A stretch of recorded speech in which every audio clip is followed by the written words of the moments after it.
First point ఎక్కడ బయటకు వచ్చింది, ఎక్కడ లీక్ అయింది, ఇవన్నీ మేము రేపొద్దున క్రాస్ ఎగ్జామినేషన్ అడుగుతాం.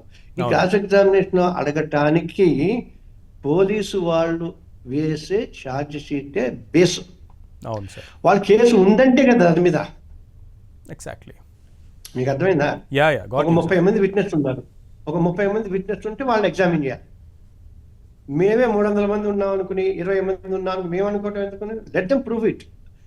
It is in criminal cases what happens, the burden lies on the prosecution to prove the case against the accused. నేను నిర్దోషిని నువ్వు చెప్పుకోకలా, నువ్వు దోషి అని ప్రూవ్ చేయాలి. అదే కదా, నీ ప్రూఫ్ కరెక్ట్ కాదని మేము చేస్తే సరిపోతే. సో అందుకోసమే ఇప్పుడు వీళ్ళందరూ ఏంటంటే నేను ఇంకోటి ఇప్పుడు చెప్తాను అనుకున్నాం. చిన్నపిల్లలు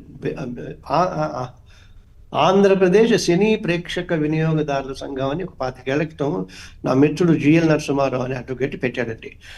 ఢిల్లీ దాకా వెళ్ళి కన్జ్యూమర్ ఫోరమ్స్ విపరీతంగా ఫైట్ చేశారు. మీకు గుర్తుందో లేదో, థియేటర్లోకి తినుబండారాలు తీసుకెళ్ళి విజయవాడకి చిన్న చిన్నవి ఇస్తే వాళ్ళు ఢిల్లీ నుంచి వచ్చి చేశారు. నా క్వశ్చన్ ఒకటి, 1 ఇయర్ పాప లేదా 60-70 ఏళ్ళ వయసున్న వాళ్ళు పెడతారు, లేదా కొంత ఆస్తవానం ఇంకోటి వాళ్ళు పెడతారు అనుకున్నాం థియేటర్లోకి సినిమాకి వెళ్తామని. పెడితే వాళ్ళకి అడప కొంచెం వేయటం మంచినీళ్ళు లేదా వేడి నీళ్ళు, ముసలి వాళ్ళు అయితే వాళ్ళు సపరేట్గా తయారు చేసుకున్న ఒక జాంకాయో పండో ఫలం తీసుకెళ్దాం అనుకోండి, తీసుకువెళ్ళనివ్వట్లేదు ఇప్పుడు. ఎక్కువ కాదు అసలు వెళ్ళని, ఇట్లా అదే కదా గొడవ పెద్దగా. బయటకు వచ్చిన తర్వాత పాప్కార్న్ వగేరా వగేరా వగేరా మీరు అలో చేస్తున్నారు. అదే సార్, మీకు కావాల్సింది ఏంటి? ఒక ఐమాక్స్ మల్టీప్లెక్స్ పెట్టి గేమింగ్ జోను, ఆ జోను, ఫుడ్, కేఎఫ్సి, బిర్యానీలు అవి కావాలా? మీరు అద్భుతంగా క్రియేటివిటీతో తీసిన సినిమాని చూసి అది 100 రోజులు, 200, 400 రోజులు ఆడటం కావాలా?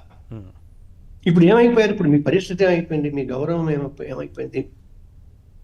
నువ్వు అన్నది. ఇప్పుడు ఇంకొకటి, ఈ మధ్య టెక్నాలజీ తోటి గ్రీన్ మ్యాట్లు వచ్చేసినాయా, విఎఫ్ఎక్స్ వచ్చేసినాయా? మనం మామూలుగా సాధారణంగా పాత వాళ్ళం మనం చూస్తే అబ్బా ఎంత బాగుందో అనుకోవటం తప్ప ఆ మేకింగ్ గీకింగ్ దీనికోసం వెళ్ళామని వీళ్ళే అనుకుంటున్నారు.